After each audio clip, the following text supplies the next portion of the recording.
सबसे पहली बड़ी खबर की। अपने ही जाल में फंसा नेपाल, यूएन ने कहा भारत विरोधी नक्शे को न स्वीकार करेंगे न मान्यता देंगे। दोस्तों, नेपाल संसद ने नक्शे में संशोधन संबंधित जो विधेयक पास किया है उसमें नेपाल सरकार ने भारत के कुछ क्षेत्रों जैसे कि लिपुलेख दर्रा, काला पानी एवं अन्य कई को अपनी सीमा के अंदर दर्शाया है। ये सभी इलाके उत्तराखंड में है। नेपाल ये सब चीन के इशारे पर कर रहा था, लेकिन अब नेपाल की ओली सरकार को करारा झटका लगा है। दरअसल यूएन ने कहा है कि विवादित नक्शे को न तो स्वीकार किया जाएगा और न ही मान्यता दी जाएगी। चीन के इशारे पर नेपाल की खेपी ओली सरकार द्वारा की गई ये नक्शेबाजी संयुक्त राष्ट्र को पसंद नहीं आई है। भारत विरोधी नक्शे को लेकर यूएन ने कहा है कि वो नेपाल के विवादित नक्शे को न तो स्वीकार करेगा और न ही मान्यता देगा। गौरतलब है कि नेपाल की संसद ने देश के नक्शे को संशोधित करने वाले महत्वपूर्ण विधेयक को पास कर दिया है। ये विधेयक भारत विरोधी है। नए नक्शे को लेकर भारत और नेपाल के बीच बातचीत भी हो रही थी, लेकिन नेपाल सरकार ने नक्शे से संबंधित विधेयक को संसद में पेश करके पास करा दिया। नेपाल से झटका लगने के बाद अब भारत विरोधी नक्शा सिर्फ कागजों तक सिमट कर रह जाएगा और इस तरह से केपी ओली अपने ही जाल में फंस गए। मौजूदा समय में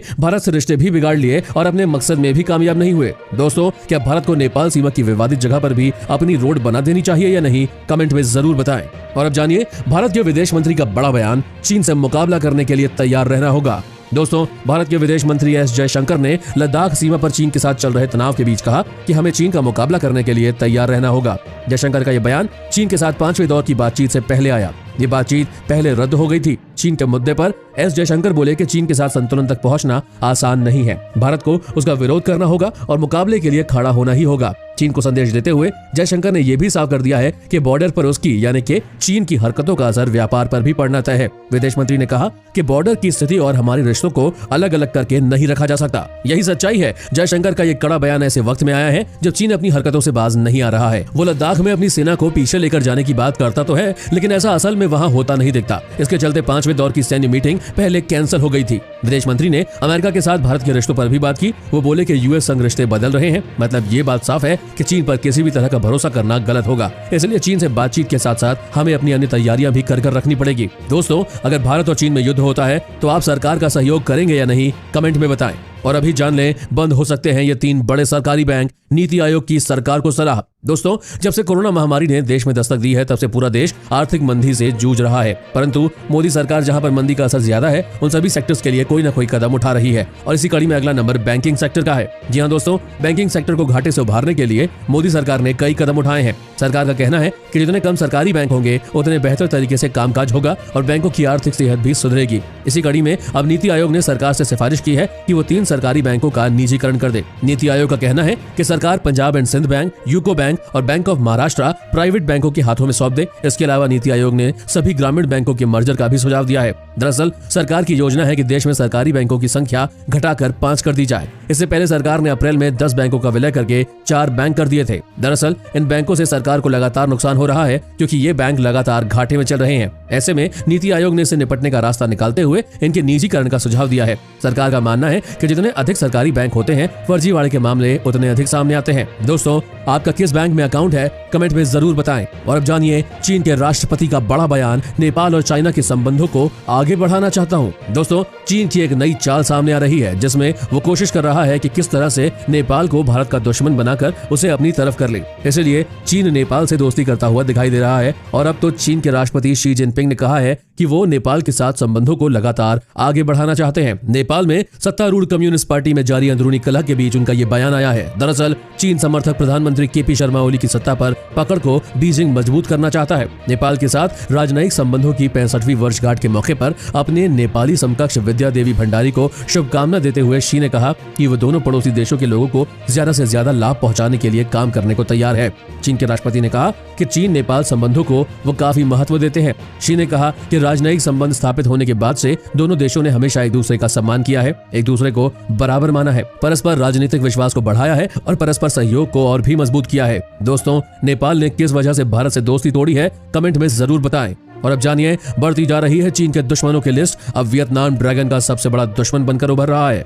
जी हाँ दोस्तों, जिस दुश्मनी की शुरुआत चीन ने बाकी देशों के साथ शुरू की थी वो अब शायद चीन पर ही उल्टे पड़ रही है। दोस्तों, चीन की मानसिकता उसके लिए दिन प्रतिदिन नए दुश्मन बना रही है और इन्हीं में नई एंट्री हुई है वियतनाम की। दोस्तों, यूं तो वियतनाम और चीन की दुश्मनी काफी पुरानी है, लेकिन अब वियतनाम चीन के लिए किसी बुरे सपने से कम नहीं है। दिन प्रतिदिन वियतनाम चीन के लिए नई चुनौतियां पेश कर रहा है। सबसे पहले तो चीन से भाग रही सारी विदेशी कंपनियों के लिए नई आकर्षक जगह वियतनाम ने ले ली है। इसके साथ साथ चीन के बहुत ही महत्वपूर्ण प्रोजेक्ट भी वियतनाम के हाथों में आने लगे हैं। अब तो चीन के पुराने शत्रु वियतनाम ने उसी की भाषा में उसे जवाब देते हुए बताया है कि अब उसकी दादागिरी नहीं चलेगी। छोटा देश होने के कारण पहले वियतनाम को चीन के सामने झुकना पड़ता था, लेकिन अब धीरे धीरे वो चीन के गले की फांस बनता जा रहा है। वहीं हाल ही में वियतनाम ने भारत से ब्रह्मोस और अग्नि मिसाइल की मांग की है ताकि वो भी चीन को जवाब दे सके। दोस्तों, भारत को वियतनाम को मिसाइल देकर मदद करनी चाहिए या नहीं, कमेंट में जरूर बताएं। और अब जानिए, उत्तराखंड में चीन बॉर्डर के करीब क्रैश हुआ चीनी सेना का हेलीकॉप्टर। दोस्तों, आज ये खबर आई है कि चीन का एक हेलीकॉप्टर क्रैश हो गया है और ये हेलीकॉप्टर उत्तराखंड में लाइन ऑफ एक्चुअल कंट्रोल के करीब क्रैश हुआ है। हालांकि अभी तक न चीन की तरफ से इस पर कुछ कहा गया है और न ही भारत की तरफ से इस पर कुछ टिप्पणी की गई है। आपको बता दें कि भारत और चीन के बीच इस समय पूर्वी लद्दाख स्थित LAC पर तनाव जारी है। दोनों देशों की सेनाएं पिछले करीब 3 महीने से आमने सामने हैं और आपको बता दें कि उत्तराखंड वह राज्य है जहां पर न केवल चीन बल्कि नेपाल का भी बॉर्डर है।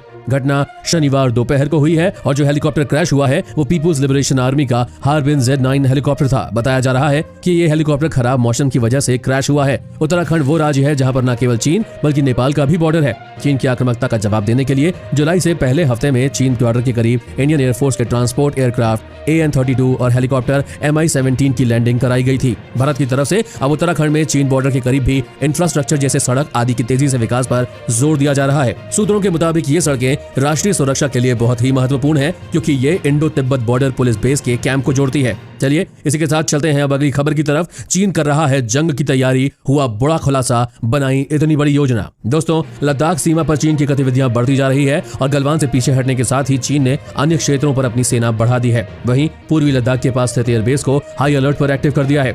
इसके साथ साथ वहां पर फाइटर जेट, ड्रोन्स, बम वर्षक और मिसाइल सिस्टम्स की तैनाती भी की गई है। भारत और चीन के बीच लद्दाख में जारी तनाव को लेकर भले ही राजनयिक और सैन्य स्तर पर बातचीत कर दोनों देशों की सेनाओं के बीच शांति बनाने का प्रयास किया जा रहा है, लेकिन चीनी सेना अपनी हरकतों से बाज नहीं आ रही है। भारत की तरफ से एक सैटेलाइट इमेज जारी हुई है जिसमें चीन का बहुत ही खतरनाक मंसूबा नजर आ रहा है। इन तस्वीरों में देखा जा रहा है कि चीन ने पूर्वी लद्दाख में LAC के तनाव वाले इलाकों से कुछ 100 किलोमीटर की दूरी पर परमाणु क्षमता वाले अपने बम वर्षक विमानों की बहुत बड़ी खेप तैनात कर रखी है।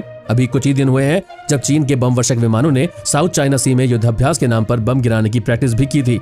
इसके साथ ही चीन ने होटान एयरबेस पर शेनयांग J-8 इंटरसेप्टर एयरक्राफ्ट और शेनयांग की फॉल्कर को भी तैनात किया है। यानी कि अभी भी चीन अपनी हरकतों से बाज नहीं आ रहा है। दोस्तों, चीन से युद्ध की स्थिति में भारत को भी परमाणु हथियारों का इस्तेमाल करना चाहिए या नहीं, कमेंट में